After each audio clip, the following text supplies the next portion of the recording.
ज्ञानतिमिरान्धस्य ज्ञानाञ्जनशलाकया चक्षुरुन्मीलितं येन तस्मै श्रीगुरवे नमः। नमो ॐ विष्णुपादाय गौरापृष्ठाय भूतले श्रीमद् भक्ति प्रमोद पुरी गोस्वामी नामिने। नमो ॐ विष्णुपादाय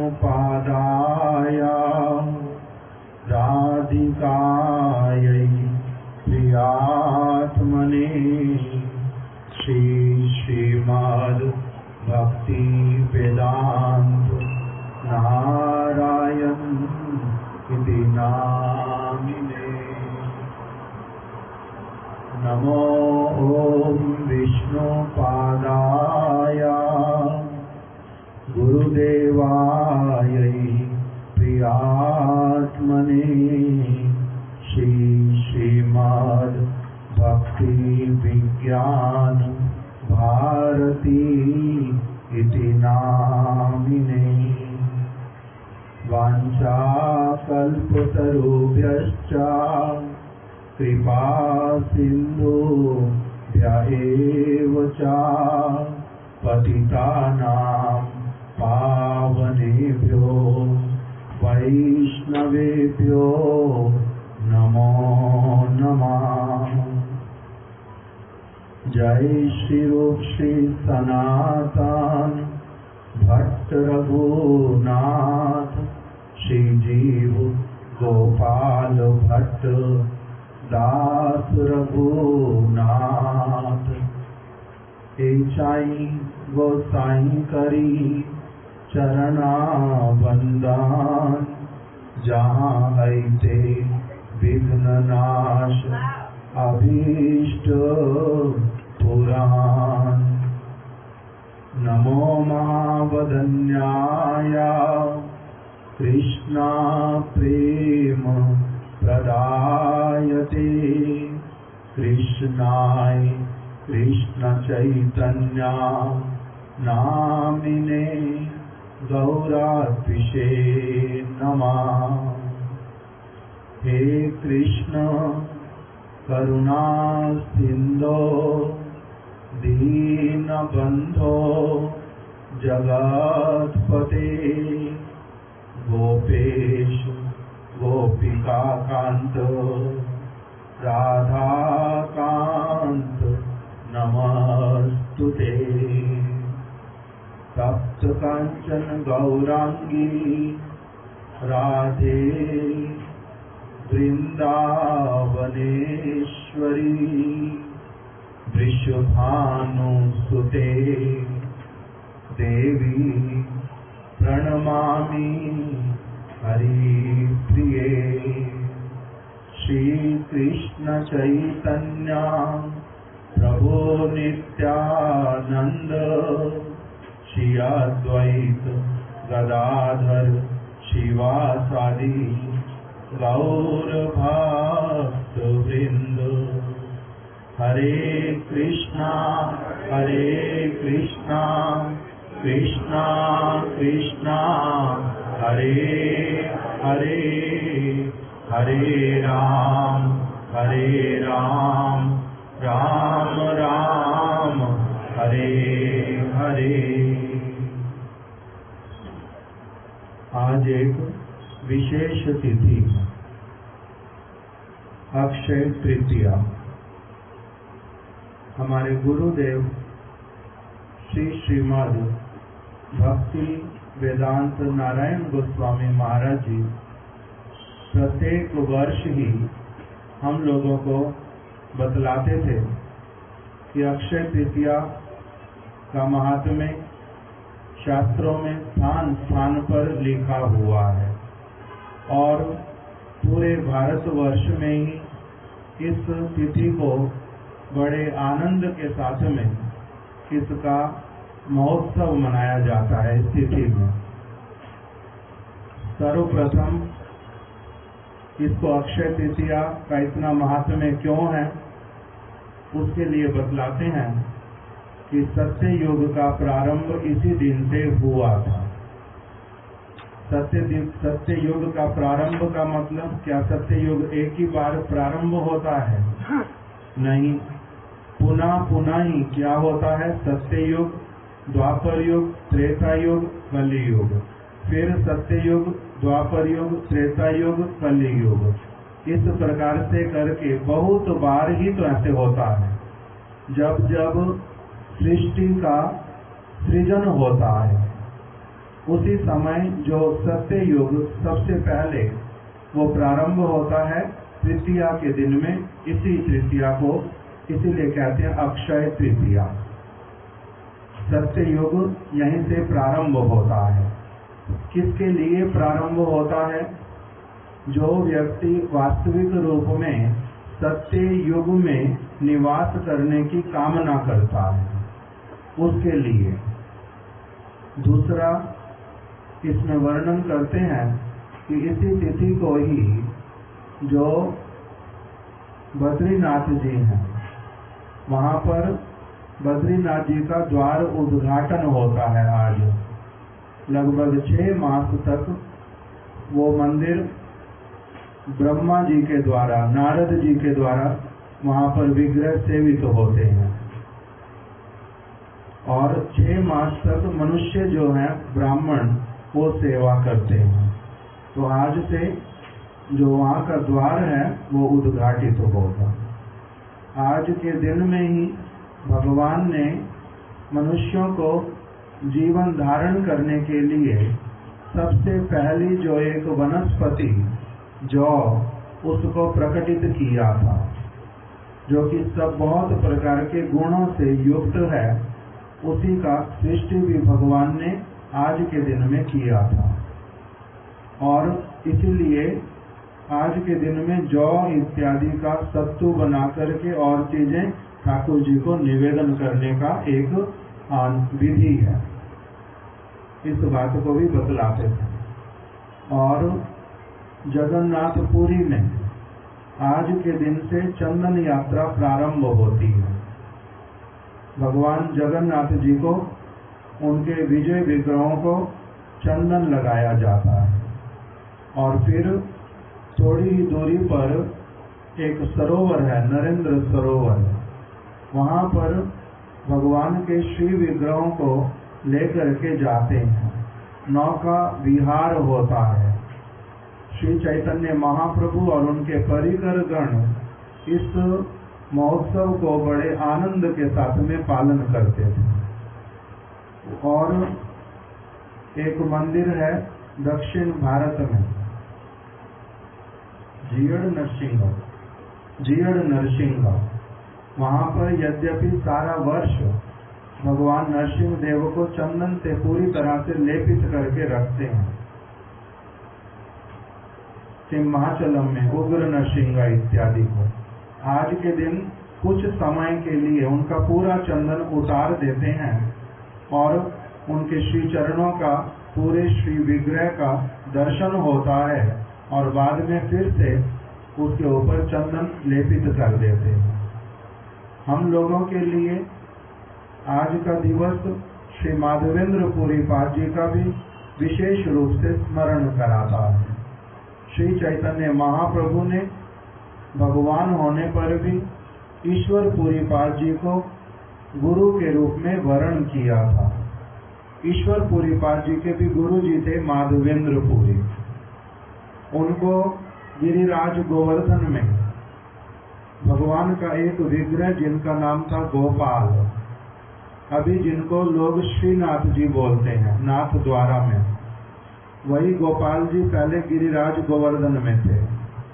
उन्होंने माधवेंद्र पुरी पाद जी को आज्ञा दी थी कि आप जगन्नाथपुरी जाओ और वहां से मेरे लिए मलाई चंदन लेकर के आओ, कर्पूर लेकर के आना और उसको घिस करके मेरे अंगों पर लगाना।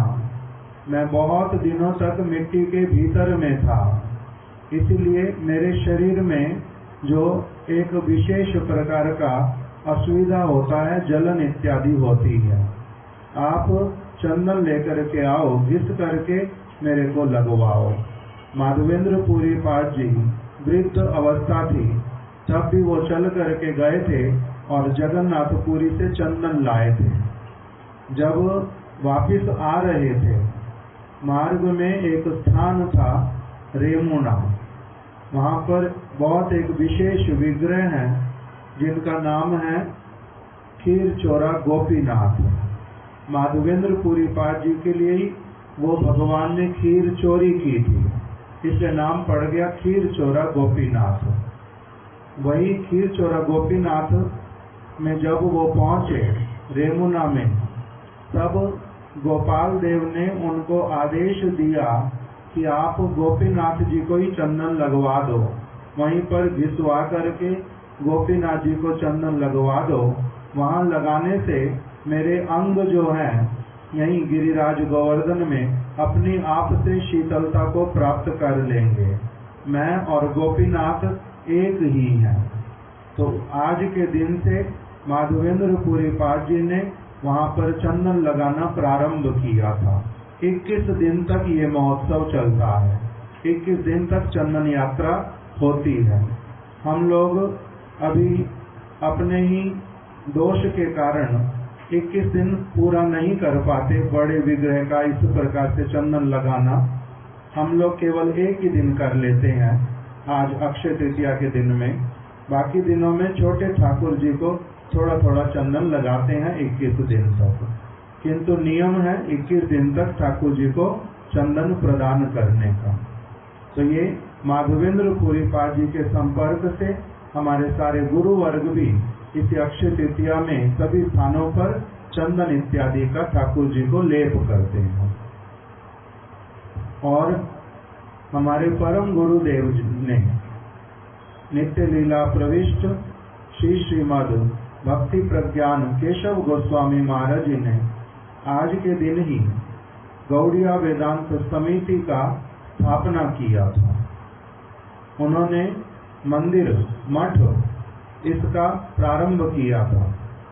विशुद्ध गुरु परंपरा में श्री कृष्ण से, श्री चैतन्य महाप्रभु से चली आ रही जो ये शुद्ध भक्ति की धारा, विचार धारा, सनातन भक्ति की जो विचार धारा, उसी विचार धारा को ही शुद्ध रूप में जगत में प्रचारित करने के उद्देश्य से उन्होंने इस गौड़िया वेदांत समिति की स्थापना की थी। 2 विचार हमारे गुरुदेव कह रहे हैं, इस कमरे में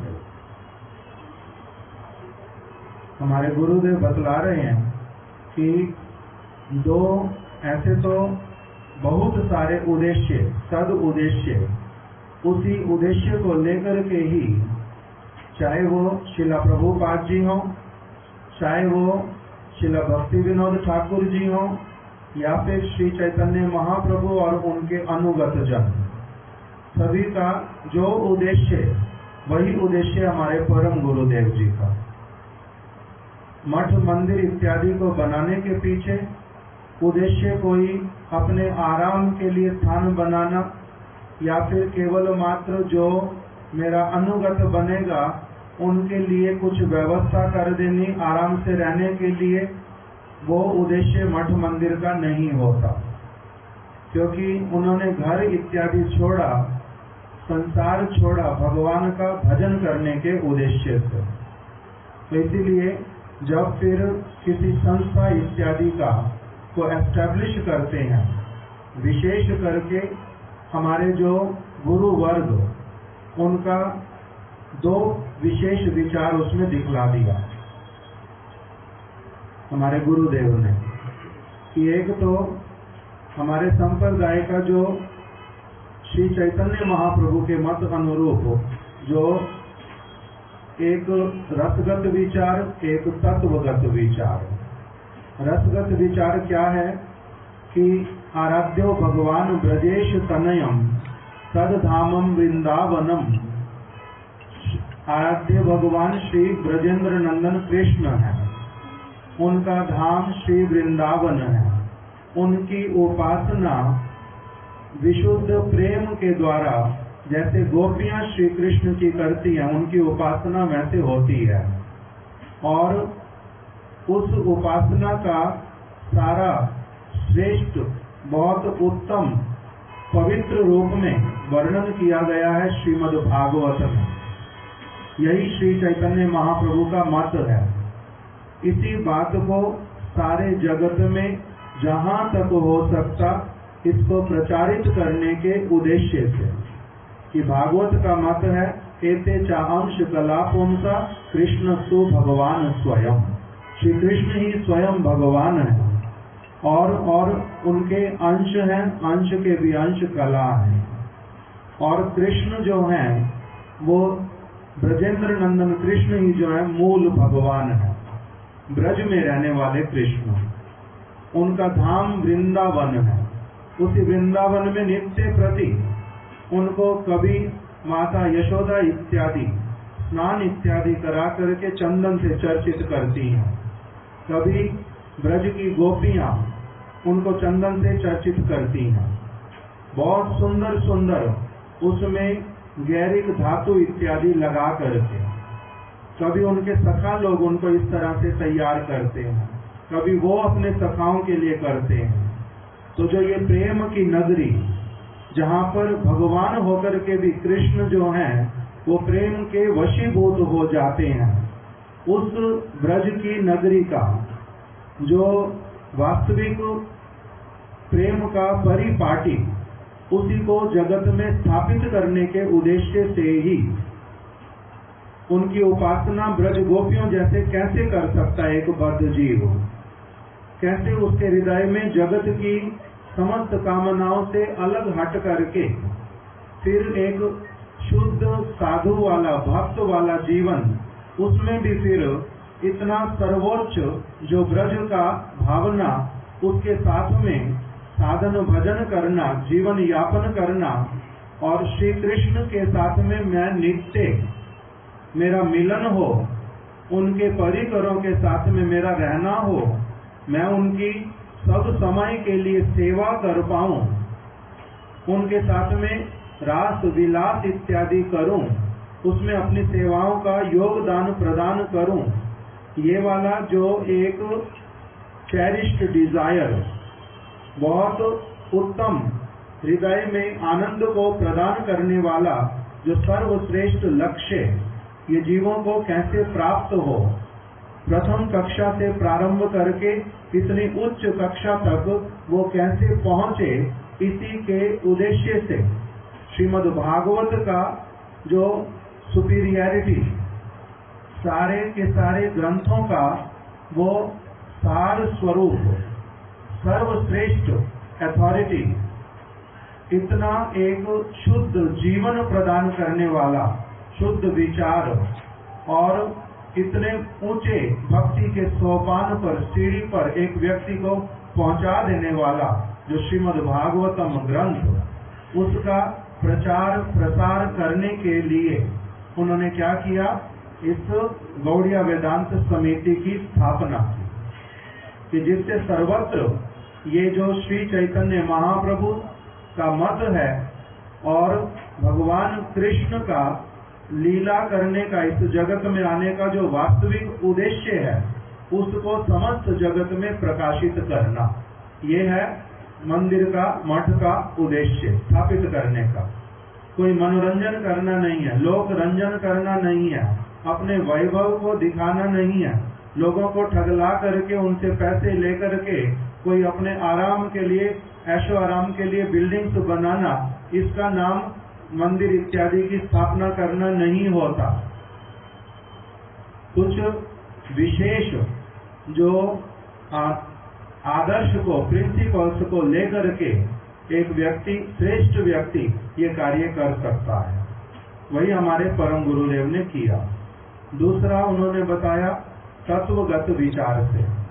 श्री कृष्ण ही आमनाए प्राह तत्वम हरि मिहा, दूसरा एक श्लोक जिसके द्वारा 10 मूल तत्व अर्थात जैसे गुरुदेव बतला रहे हैं कि 10 प्रकार की जड़ी बूटियां, उनको मिलाकर के जिस प्रकार से एक विशेष औषधि प्रस्तुत की जाती है, उसी प्रकार से 10 मूल तत्व ठीक ठीक रूप में जान लेने पर एक व्यक्ति का सारा इस जगत का सारा कुछ समझना, उसके भ्रम का पूरी तरह से निवारण होना, वास्तविक शुद्ध भक्ति करने का अर्थ क्या होता है वो समझना, और मेरा मनुष्य जीवन का प्रयोजन क्या होना चाहिए वो अच्छी तरह से समझ आता है।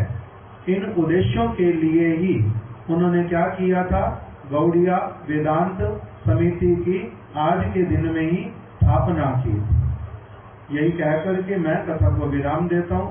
हमारे थोड़ी देर के लिए हमारे संजय प्रभु जी जो हैं आप लोगों को कुछ कथा श्रवण करा देंगे।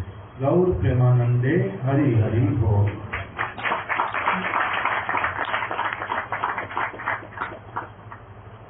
गुरुवे गौरचंद्राय राधिकायै तदालय कृष्णाय कृष्ण भक्ताय तद्भक्ताय नमो नमः।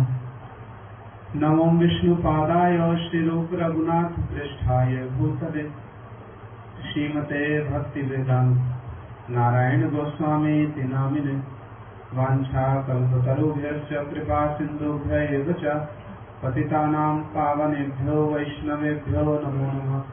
जय रूप सनातन भट्ट रघुनाथ श्री जीव गोपाल भट्ट दास रघुनाथ एक है गोसाई करी चरण वंदन जा ते विघ्ननाश अभिष्ट पुरन आजानुलंबित भुजौ कनकावदातौ संकीर्तने कपितलो कमलाय ताक्षो विश्वंभरो द्विजवरो युगधर्मपालो वंदे जगत्प्रियकरो करुणावतारो हे कृष्ण करुणा सिंधो दीनबंधो जगत्पते गोपेश गोपिका कांत श्री राधा कांत नमोस्तुते। तप्त कांचन गौरांगी राधे वृंदावनेश्वरी वृषभानुसुते देवी प्रणमामि हरिप्रिय। भक्त्या विहीनापराधलक्षय क्षिप्ताश्च कामादितरङ्गमध्ये कृपामयि त्वं शरणं प्रपन्ना वृन्दे नमस्ते चरणारविन्दम्। श्रीकृष्ण चैतन्य प्रभु नित्यानंद श्री अद्वैत गदाधर शिवासादि श्री गौर भक्तवृंद। हरे कृष्णा कृष्णा कृष्णा हरे हरे, हरे राम राम राम हरे हरे। आज के दिन तो अक्षय हो जाएगा। और बोलो एक बार भी,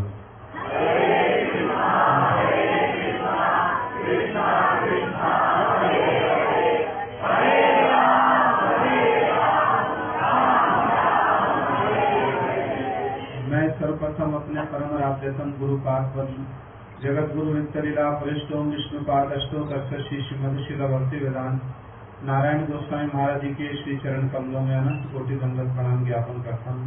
तदनंतर नित्तरीला वरिष्ठों विष्णुपाद अष्टोत्तर श्री श्रीमद शिला भक्ति विज्ञान भारती गोस्वामी महाराज जी के श्री चरण कमलों में मेरा अनंत कोटि दंडवत प्रणाम। समस्त रूपानु गुरु परंपरा सपार्थ सपरिकर जगत गुरु शिला प्रभुपाद भक्ति सिद्धांत सरस्वती गोस्वामी ठाकुर सपरिकर श्री गौर नित्यानंद प्रभु श्री राधा माधव जयुक्त उपस्थित श्रीपाद माधव प्रिय प्रभु अन्य अन्य ब्रह्मचारी वृंद वैष्णव वैष्णवी सबके चरणों में मेरा जथा योग्य दंडवत प्रणाम। हरे कृष्ण।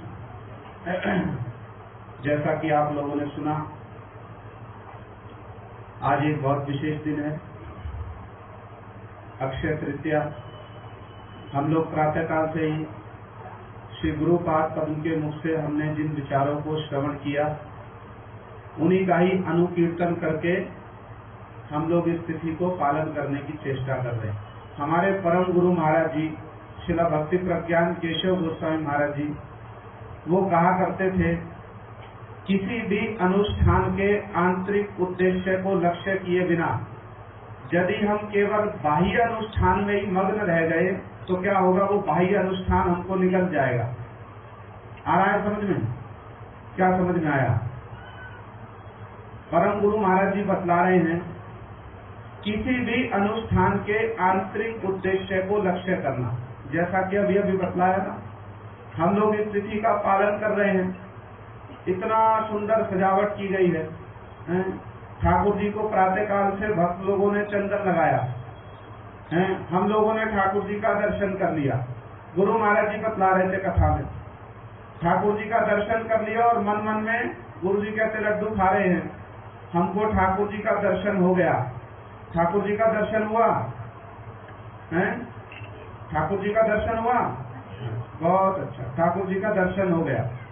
किंतु दर्शन करने के लिए जिस योग्यता की आवश्यकता है, और जो कहते हैं कि हमने दर्शन किया, तो भैया दर्शन किया तो उसका तो एक फल है, दर्शन किया ठाकुर जी का तो उसका एक फल है, उसका तो लक्षण है। क्या लक्षण है?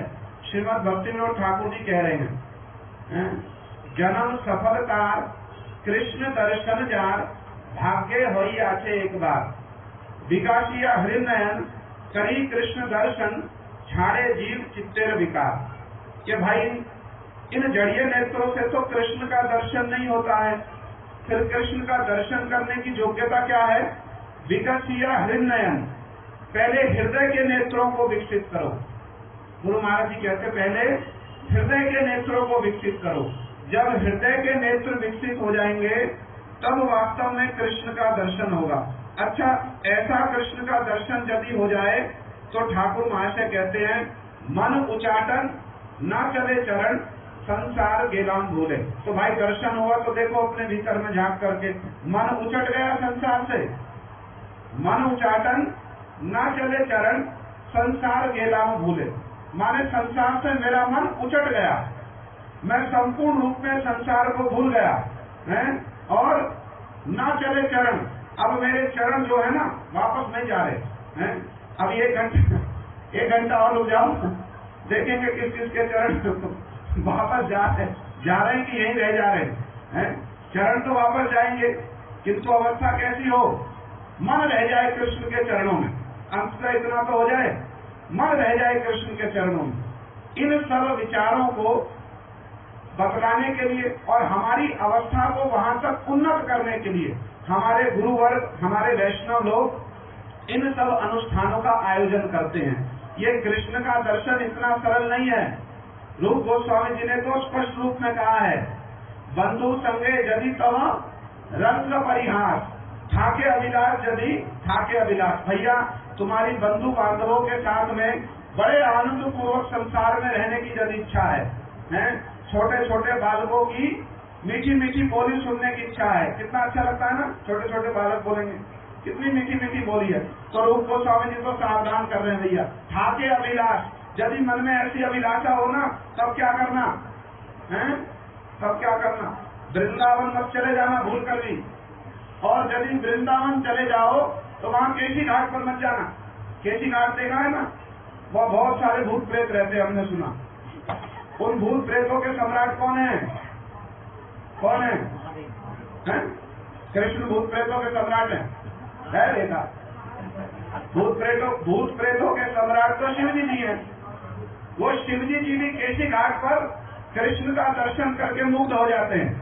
इसलिए हमारे गुरु महाराज जी बता रहे हैं, भैया रूप गोस्वामी जी ने सावधान किया, जिनकी बंधु बांधवों के साथ में रहने की इच्छा है, सुखपूर्वक संसार में रहने की इच्छा है, वृंदावन मत जाना भूल कर भी, और वृंदावन चले जाओ तो केशी घाट मत जाना। भैया केशी घाट क्यों न जाएं?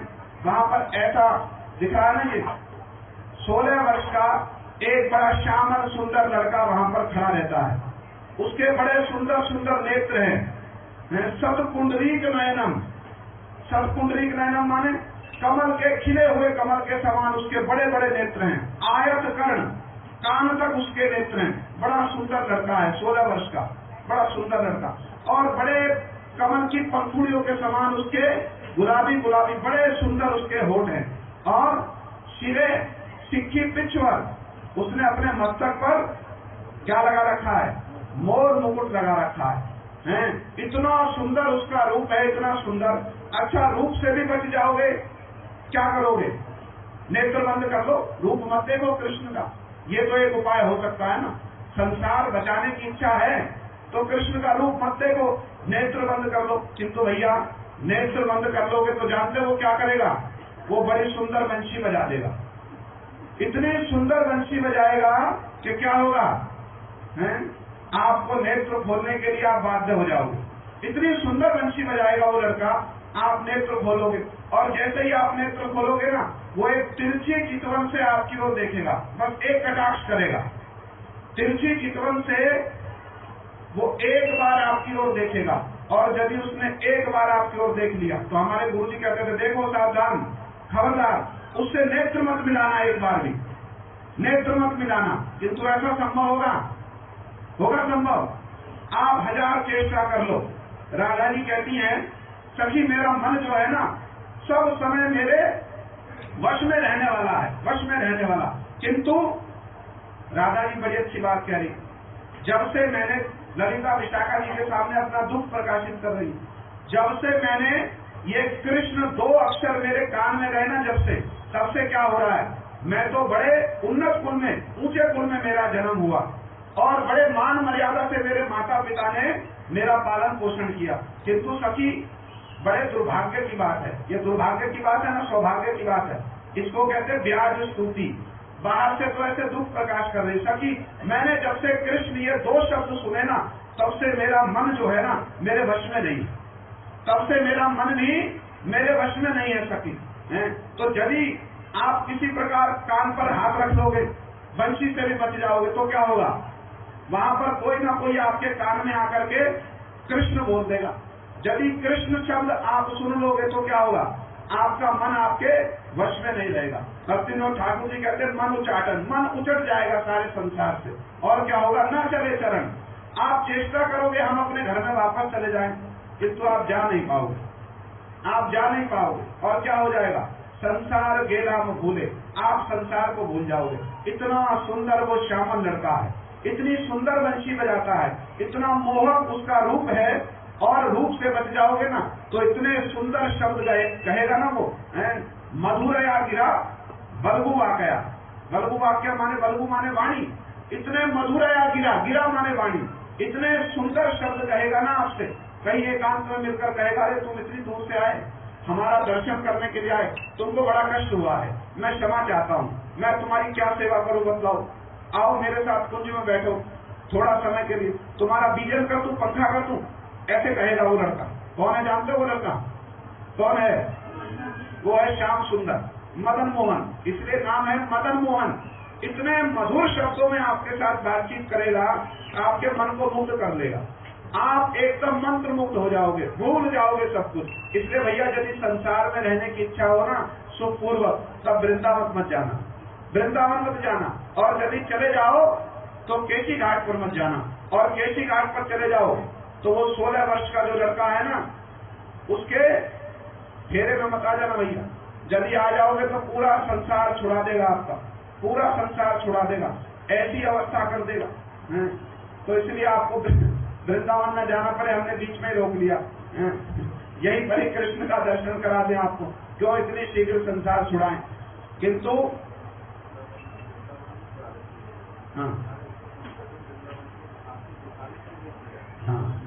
प्रभु जी अच्छी बात बता रहे कि वृंदावन तो जाओगे नहीं, क्योंकि कृष्ण की वंशी यहाँ तक तो सुनाई देगी नहीं आपको। तो इसलिए यहीं पर हमारे गुरुवर्गों ने स्थान स्थान पर मठ मंदिर की स्थापना की। अभी सुन रहे थे ना, इसी उद्देश्य से की कि वृंदावन की जो कुछ झांकी है ना, हम उसका यही दर्शन करा दें, यही दर्शन करा दें। तो हमारे गुरु महाराज जी हमको ऐसे बड़े सुंदर सुंदर रस की बातें बतलाया करते थे। वास्तव में तो श्री रूप गोस्वामी जी क्या बतलाना चाह रहे हैं, उनके मन के भाव तो ये हैं, क्या मन के भाव रूप गोस्वामी जी के हैं। हमारे गुरु महाराज जी इतना सुंदर रस का प्रवाह करते थे। राधा जी की गोष्ठी बैठी हुई है, और राधा जी की गोष्ठी में एक सखी जो है ना, वो सारी सखियों को संबोधित करते हुए कह रही है। क्या कहती है? अक्षण बताम फलमिदम ना परम विदाम। अरे सखी, विधाता ने तुमको जो ये नेत्र दिए हैं ना, नेत्र जो आंखें दी हैं, इनका सबसे श्रेष्ठ फल क्या है जानते हो? जानती हो? तो सारी सखियां ना जो दूर दूर में बैठी थी वो पास में आ गई, और उस सखी से पूछती है, सखी तुम बताओ ये नेत्रों का सबसे श्रेष्ठ फल क्या है? तो वो कहती है, अक्षर बताओ, भगवान ने, विधाता ने आंखें दी ना हमको, दी है, तो इन आंखों से क्या देखना सबसे श्रेष्ठ फल है, ना परम विदामा। तो वो सखी कह रही है, सखी देखो आंखों का ना सबसे श्रेष्ठ फल जो है, तो सारी सखियां पूछ रही है वो क्या है, सबको रुचि आ गई। तो वो सखी बतला रही है क्या है। श्री चक्रवर्ती पाची टीका में बड़ी अच्छी बात बतलाते, बड़ी अच्छी बात। अक्षर मताम न फलमिदम, अक्षर मताम आंखों का जो सबसे श्रेष्ठ फल है वो क्या है? ब्रजेश सुतयो, अरे सखी ब्रजेश सुतयो अनुवेणु जुष्टम, ये जो सुबह सुबह प्रातः काल गोचारण के लिए जाते हो, गायों को चराने के लिए, अपने बड़े भाई बलदेव के पीछे पीछे चलने वाले हैं ना जो कृष्ण, ब्रजेश सुतयो हैं अनुवेणु जुष्टम, जो वेणु वादन करते करते जा रहे हैं ना, उनके मुख का दर्शन करना ही इन आंखों का सबसे श्रेष्ठ फल है सखी, सबसे श्रेष्ठ फल है।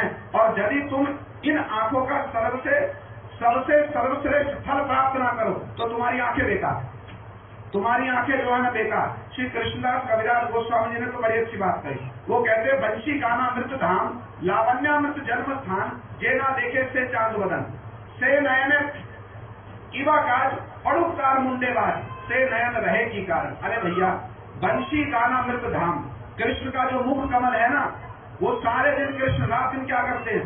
बंशी गानामृत धाम, बड़ा सुंदर बंशी की ध्वनि करते हैं अपने मुख से। और लावण्यामृत जन्म स्थान, सारे अमृत का आधार जन्म स्थान कृष्ण का मुख कमल है। जो दर्शन कर रहे हो ना कृष्ण का मुख कमल। तो श्री कविराज गोस्वामी कहते हैं जेना देखे से चांद बदन, जगत में जो लोग, अभी मैं नहीं कह रहा हूं, कृष्णदास कविराज गोस्वामी कह रहे, जगत में जो लोग कृष्ण के ऐसे मुख कमल का दर्शन नहीं करते ना, क्या हो? से नयने कीवा काज, अरे ऐसे नेत्रों का क्या काम है? पड़ुपकार मुंडेबाज, ऐसे लोगों के मस्तक पर तो वज्र पड़ जाए। से नयन रहे की कारण, अरे ऐसे नयनों को तो रहने की कोई सार्थकता नहीं जो कृष्ण के ऐसे मुख कमल का दर्शन नहीं करते।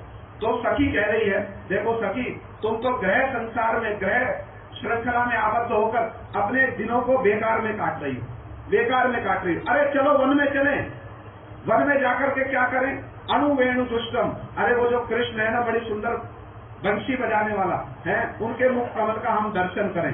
अच्छा दर्शन तो दूर से भी हो सकता है। एक सखी पूछती है, सखी दर्शन तो दूर से भी हो सकता है। तो वो सखी कह रही है, सखी केवल दर्शन करने पर मन तृप्त नहीं होगा, मुख कमल की माधुरी का पान भी करेंगे। जब तक माधुरी का पान ना करो ना तब तक संतुष्टि नहीं होगी। अब हमने दर्शन करा दिए, आपको प्रसाद ना दें, संतुष्टि होगी आपको? दर्शन तो करा दिए, प्रसाद ना दो, संतुष्टि होगी? तो ऐसे ही अब हमारा तो ये प्रसाद है, ब्रज गोपियों का क्या प्रसाद है? वो कह रही सखी जब तक ये कृष्ण के मुख कमल रूपी अमृत का हम पान ना करें ना तब तक क्या होगा? हमको संतुष्टि नहीं होगी। तो एक ब्रज गोपी कहती है, भैया इस बात से तो हम सहमत नहीं हो रही है तुम्हारी। वो कहती क्यों सहमत नहीं हो रही? कहती हम बड़ी लज्जाशीला हैं, बड़ी लज्जाशीला, ऊंचे कुल में हमारा जन्म हुआ है। सखी तुम कहते हो वन में जाकर कृष्ण का दर्शन करो, दर्शन तो कर लेंगे कृष्ण का, किंतु हम लोग इतनी लज्जावती हैं कि हम दूर से दर्शन कर सकती हैं, कृष्ण के मुख कमल की माधुरी का हम पान नहीं कर सकते। सखी हम तो बड़ी लज्जाशीला हैं, बड़ी लज्जावती है। तो वो सखी कह रही है, अरे तुम एक बार वन में चले जाओ, तुम एक बार वन में चले जाओ और केवल वन में जाकर वो कृष्ण का दर्शन कर लो, बस दर्शन कर लेना एक बार, फिर क्या होगा? अनुरक्त कटाक्ष मोक्षम, तुम पान करने की इच्छा करने मत जाना। वो क्या करेगा? तुम्हारी ओर एक दृष्टिपात करेगा, एक कटाक्ष करेगा, अनुरक्त कटाक्ष मोक्षम। और सखी इतिहास प्रसिद्ध है, वो एक ब्रज गोपी बाकी सब ब्रज गोपियों से कह रही, सखी इतिहास प्रसिद्ध है, कृष्ण ने जिसकी ओर भी कटाक्ष किया है ना उसको अपना अनुरक्त बना लिया। अनुरक्त कटाक्ष मोक्षम, और मोक्षम माने सारी ग्रह श्रृंखला को छुड़ा देगा। तो तुम तो एक बार वन में चली जाओ और बस कृष्ण के मुख का दर्शन कर लो, बाकी सब कुछ तो अपनी मुख माधुरी का पान कराना, ये तो कृष्ण स्वयं कर देगा, ये तो कृष्ण स्वयं कर देगा। आज के दिन हमारे गुरु महाराज जी हमको कृष्ण के दर्शन करने का, वास्तव दर्शन करने का जो फल है ना वो ये सब बतलाया करते हैं। केवल नेत्रों के इन्हीं दर्शनों से संतुष्ट नहीं होना है, कहाँ तक जाना है? विकसिया हृदय, हृदय के नेत्रों को विकसित करना है, हृदय के नेत्रों को विकसित करना है जिनसे वास्तव कृष्ण के स्वरूप का दर्शन होगा। और यदि एक बार कृष्ण के स्वरूप का दर्शन हो जाए ना तब तो भक्तिविनोद ठाकुर जी कहते हैं ऐसी दशा हो जाएगी, छाड़ी कुललाज तजो, छाड़ी कुललाज भजो ब्रजराज विनोद मिनती करे। भक्तिविनोद ठाकुर जी तो मिनती कर रहे हैं, छाड़ी कुललाज, सब कुछ, कुल की लाज को सब कुछ छोड़ दो, भजो ब्रजराज, ऐसे ब्रजराज कृष्ण का भजन करो, विनोद मिनती करे। ठाकुर भक्ति विनोद जी तो मिनती कर रहे हैं, मिनती कर रहे हैं। तो आज का दिन साधारण नहीं है, जगत के लोगों के लिए आज बहुत कुछ करने को है ना। जो कुछ करोगे अक्षय हो जाएगा, लोग बड़ा दान पुण्य करेंगे, बहुत कुछ करेंगे, अक्षय हो जाएगा। किंतु गौड़ीय वैष्णव जो है ना, बड़े सुचतुर हैं, बड़े सुचतुर हैं। इधर उधर के कामों में अपना समय नष्ट नहीं करेंगे। वो क्या करेंगे? वो क्रिया करेंगे जिससे हमारा सर्वोत्तम मंगल होगा। आज की तिथि को हरिवल्लभा कहा जाता है। ये तिथि जो है ना, ये हरिवल्लभा है। क्यों ये तिथि हरिवल्लभा है? क्योंकि आज के दिन श्री जगन्नाथ देव ने स्वयं अपने प्रथम सेवक महाराज इंद्रद्युम्न को ये आदेश दिया था। क्या आदेश दिया? वैशाखस्य सिते पक्षे तृतीया अक्षय संगिका तत्र माम लेपयेद गंध लेपने रति शोभनम। स्वयं जगन्नाथ देव ने अपने प्रथम सेवक महाराज इंद्रद्युम्न को आदेश दिया, वैशाखस्य सिते पक्षे, ये वैशाख मास चल रहा है, सिते पक्षे माने शुक्ल पक्ष में, तृतीया अक्षय संगिका, वैशाख मास के शुक्ल पक्ष की जो तृतीया तिथिया है, इसको अक्षय तृतीया कहा जाता है। इस दिन क्या करना? तत्र माम लेपयेद गंध लेपने रति शोभनम। इस तृतीया तिथि के दिन मेरे पूरे शरीर पर चंदन का श्रृंगार करना, चंदन लगाना। क्यों? आज से ग्रीष्म ऋतु का प्रताप जो है ना, बहुत बढ़ जाएगा।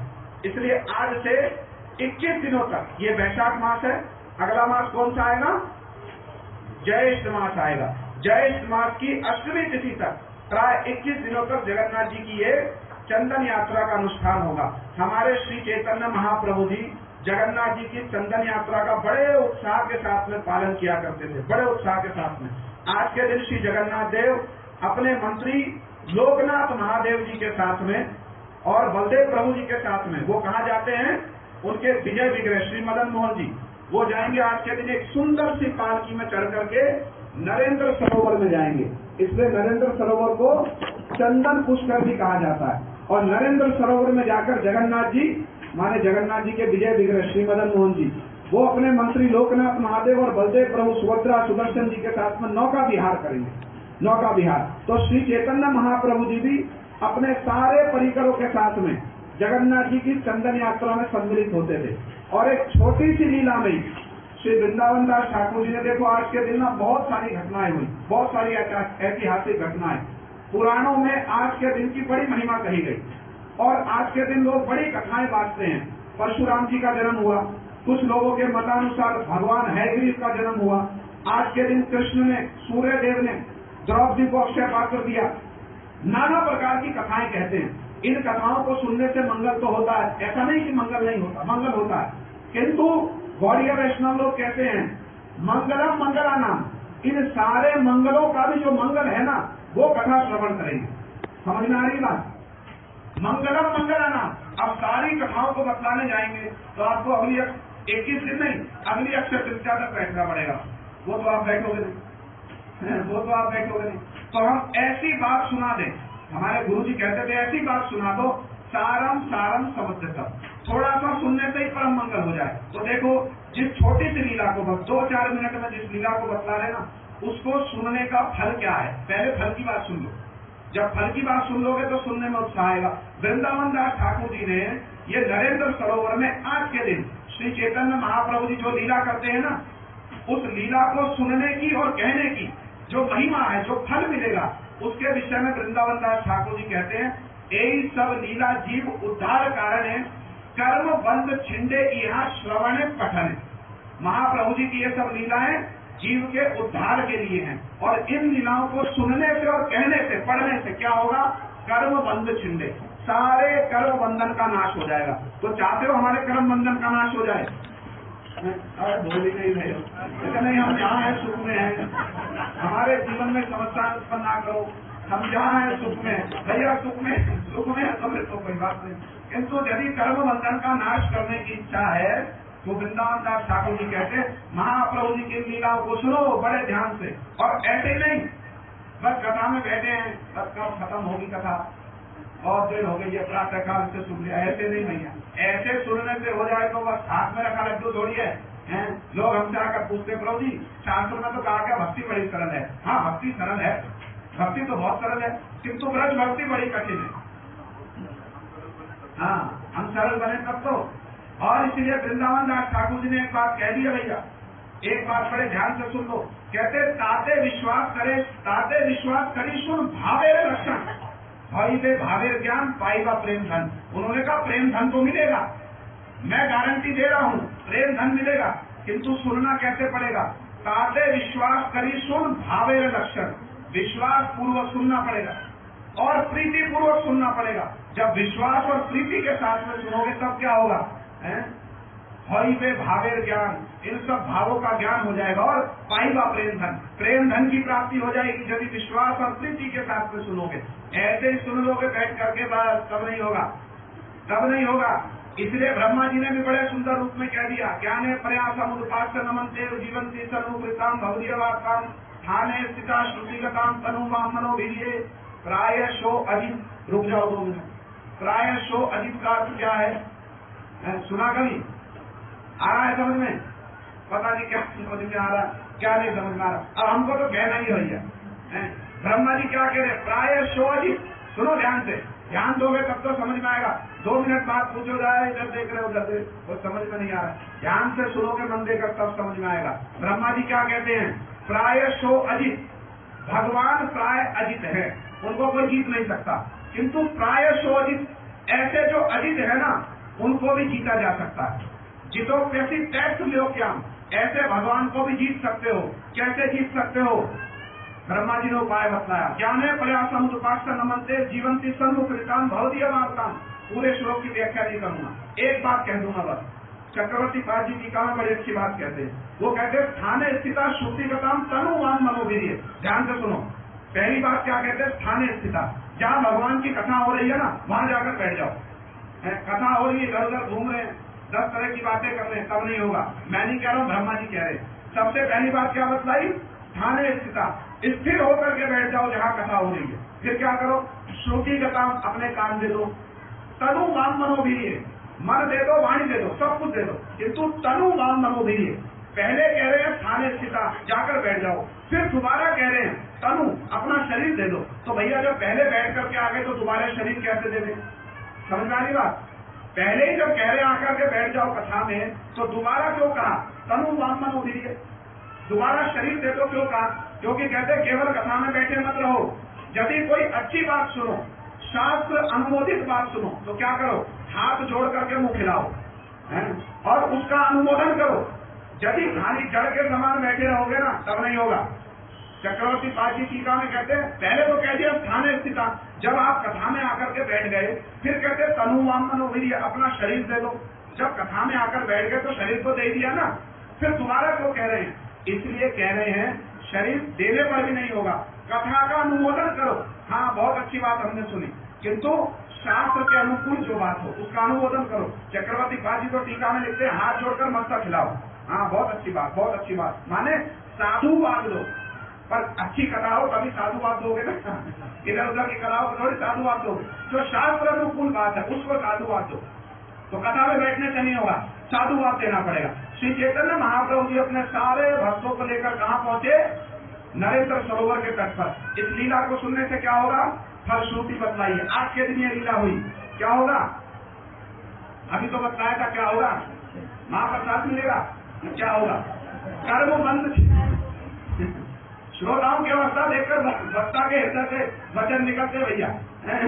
आपका मन थोड़ा थोड़ा मन न लगा करके रखे ना, तो शास्त्र की बात लेते नहीं लोग। आजकल ऐसी परिस्थिति हो गई है, थोड़ी सी शास्त्र की सिद्धांत की बात को बस जांचा जाता है। लोग हमसे जानकर क्या कहते हैं? प्रभु जी आपको कृष्ण लीला सुनाओ, प्रभु जी आपको कृष्ण लीला सुनाओ, महाप्रभु जी वृंदावन में आए वो सुनाओ, कृष्ण की मधुर मधुर लीला हमको सुनाओ। तो हमारे मन में आता, हाँ भैया ये मधुर लीलाओं में प्रवेश करने के लिए जो अधिकार, जो सिद्धांत चाहिए ना, पहले उसको पकड़ो, बिना उसके नहीं होगा, बिना उसके नहीं होगा। इसलिए सुनो ध्यान से, क्या होगा इस लीला को सुनने से?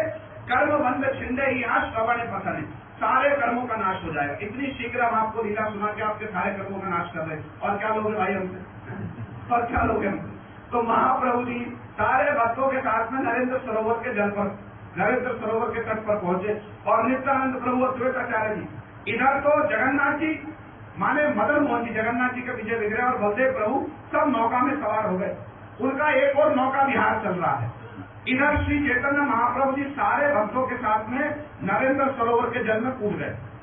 और बंगाल में गंगा जी का जल हो अथवा कोई सरोवर का जल हो, उसमें जाकर के एक खेल खेलते हैं बंगाल के लोग हैं। उसको सुना है कभी?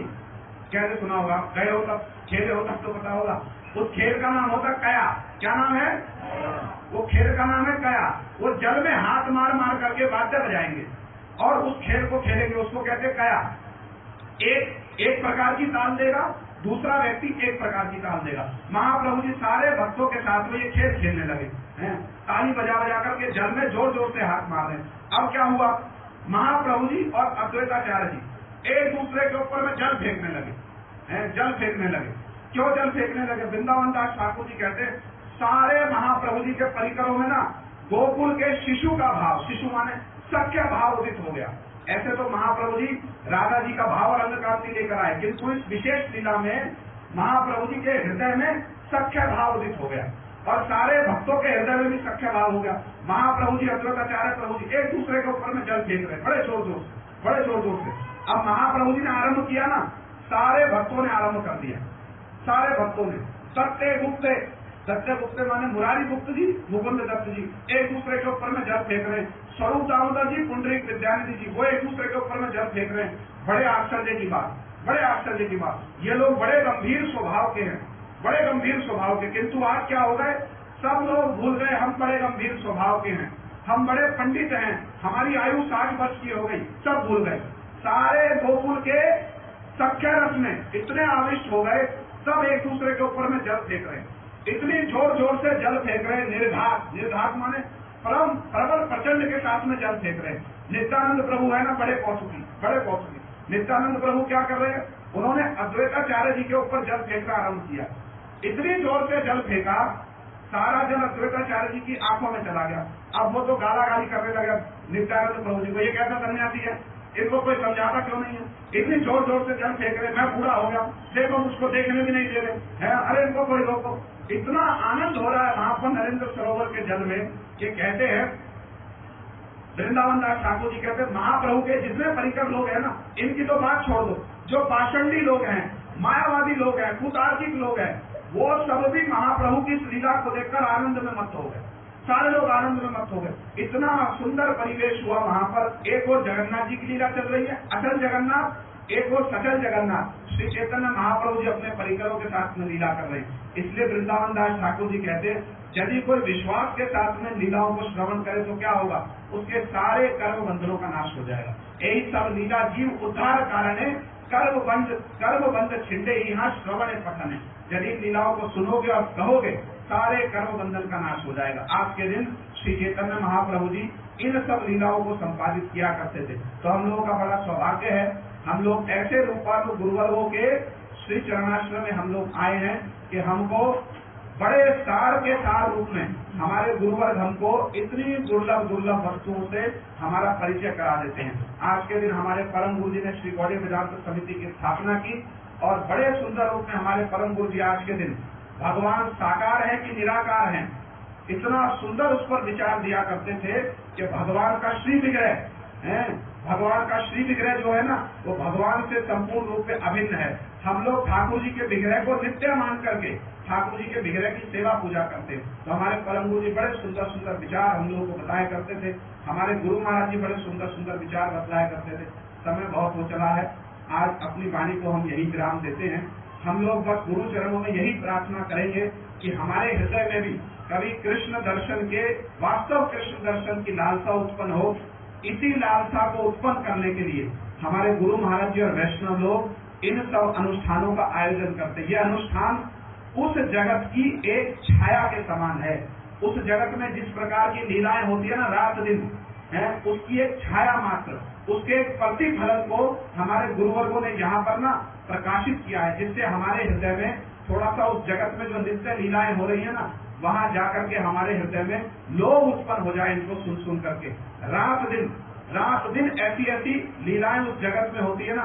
राधा जी और कृष्ण दोनों अपनी गोष्ठी के साथ में बैठे हैं। राधा जी के साथ में ललिता जी हैं, विशाखा जी हैं, और कृष्ण के साथ में सुबलसखा मधुमंगल जी हैं, और शास्त्रार्थ हो गया। इतनी मधुर मधुर लीलाएं होती है ना रात दिन। अष्टयाम लीला हो रही है। जमुना जी के तट पर शास्त्रार्थ हो गया। ललिता जी और विशाखा जी ने कृष्ण को चैलेंज कर दिया, सुना तुम बड़े शास्त्रज्ञ पंडित हो, आ जाओ शास्त्रार्थ कर लो हमारे साथ। इसलिए भैया शास्त्रों की जानकारी होना भी आवश्यक है, शास्त्रों की जानकारी इसलिए होना आवश्यक है। ये तो रस की बात है, रस की बात। अब शास्त्रार्थ हो गया। सुबल सखा और मधुमंगल जी ना दोनों, ललिता विशाखा दोनों, इधर राधा जी का पक्ष, इधर कृष्ण का पक्ष। सुबल सखा और मधुमंगल कृष्ण की महिमा का गुणगान कर रहे हैं। हमारा सखा इतना महान है कि इसने 7 दिनों तक गिरिराज गोवर्धन को उठा दिया। तो विशाखा जी और ललिता जी जो है ना, वाम प्रखरताम गताम, ललिता जी का स्वभाव बड़ा प्रखर है, बहुत बोलने वाली है, कृष्ण को और उनके सखाओं को चुप करा देती है। ललिता जी तनिक भी नहीं सहन कर सकती हमारी राधा जी के ऊपर किसी की बात हो जाए। जब मधुमंगल ने कहा ना हमारा कृष्ण इतना महान है, हमारा कन्हैया इतना महान, 7 दिन तक इसने क्या किया, गिरिराज को उठा दिया। ललिता जी आके आकर बोली शक्ति किसने दी थी, हमारी राधा जी ने दी थी। नहीं तो इससे बोलो शक्ति किसने दी, हमारी राधा जी ने दी। नहीं तो इससे बोलो ये पत्थर पड़ा इसको उठाकर दिखा दे, ये पत्थर पड़ा इसको उठाकर दिखा दे। अब मधुमंगल कृष्ण की ओर देख रहे हैं, कृष्ण कहते जाने दो, रहने दो, मैं थका हुआ, अब पत्थर नहीं उठा सकता। तो कृष्ण ने तो मुख झुका दिया। अब मधुमंगल जी कह रहे भाई हमारे सखा की तो हार हो जाएगी। कहते तुम जानते हो हमारा सखा इतना महान है, इसने क्या किया, इसने कालिया के नाक पर नृत्य किया। कालिया इतना विषधर सर्प था, इसने कालिया नाग के मस्तक पर ऐसा नृत्य किया कि कालिया का दमन कर दिया। जब ललिता जी ने सुना तो कहते इसमें क्या बड़ी बात है, एक दिन के लिए, केवल एक दिन, एक बार कालिया के सर पर नाचा है ये। और हमारी राधा जी वो प्रतिदिन रात्रि के समय में जब अभिचार के लिए जाती है, कृष्ण से मिलने के लिए जाते जंगल में, हजारों सर्प होते वहां पर, विषधर सर्प, हजारों सर्प रोज जाती है और हजारों सांपों के सर पर पैर रख करके जाती है। इसमें क्या महानता की बात होगी, इसमें क्या महानता की बात होगी। अब मधुमंगल और सुबल एक दूसरे की ओर देख रहे और कहते और कुछ बात है कहने को। मधुमंगल कहते भाई हमारे पास तो है नहीं। सुबल जी मधुमंगल की ओर देख रहे, मधुमंगल सुबल की ओर, और वो कृष्ण की ओर देख रहे। कृष्ण कहते चुप रहने में भलाई है, चुप रहने में भलाई, इनसे नहीं जीत सकते तुम। ऐसे बार रात दिन शास्त्रार्थ होता है, रात दिन शास्त्रार्थ, इतनी सुंदर सुंदर मधुर मधुर लीलाएं होती है जिसकी कोई सीमा नहीं। इन सब लीलाओं का जो प्रतिफलन है ना इस जगत में, इन सब लीलाओं का जो प्रतिफलन, उस प्रतिफलन को हमारे गुरुवर्गों ने यहाँ प्रकट किया कि इन लीलाओं को सुन सुन करके हमारे हृदय में भी ऐसा लोभ जागृत हो जाए। और जहाँ पर ललिता जी विशाखा जी कभी कभी जब वो हारने लगती है ना, जब कोई युक्ति नहीं होती तो वो एक दूसरे के मुंह की ओर देखती है, उसी समय में क्या होता है, रूप मंजरी जी वो पीछे बैठी रहती है। जो हमारे गुरुवर्ग है ना मंजरी, ये बड़ी अद्भुत इनकी सेवा है। जब ललिता जी और विशाखा जी के पास में कोई तर्क नहीं रहेगा ना, उनको लगेगा अरे हम तो हार जाएंगे। इतने में रूप मंजरी जी पीछे से निकल करके आएंगी चुपचाप, और ललिता जी के कान में एक युक्ति, एक तर्क बता जाएंगी। इन्होंने जो बात कही है ना उसकी युक्ति ये तर्क है, और चुपचाप बोल करके वापस चली जाएंगी। और ललिता जी उनको साधुवाद देंगे, अरे सखी मेरी आयु में तुमको लग जाए, साधु साधु, कितनी सुंदर बात कही। और फिर ललिता जी ऐसी बात बोलेंगे ना मधुमंगल को, बस मधुमंगल चुप हो जाएंगे और सुबल सखा चुप हो जाएंगे, उनको चुप करा देंगी। इतने सुंदर सुंदर वहां पर रात दिन ऐसी लीलाएं हो रही है, उसका ये प्रतिफलन हमारे गुरुवर्गों ने यहाँ प्रकाशित किया है। इनको सुन करके, बोल करके, इनका दर्शन करके हमारे हृदय में भी लोभ आ जाए, कभी हम भी उस नित्य जगत में जाकर ऐसी लीलाओं में हम लोग भी सेवा कर सके। गौर प्रेमानंदे हरि हरि।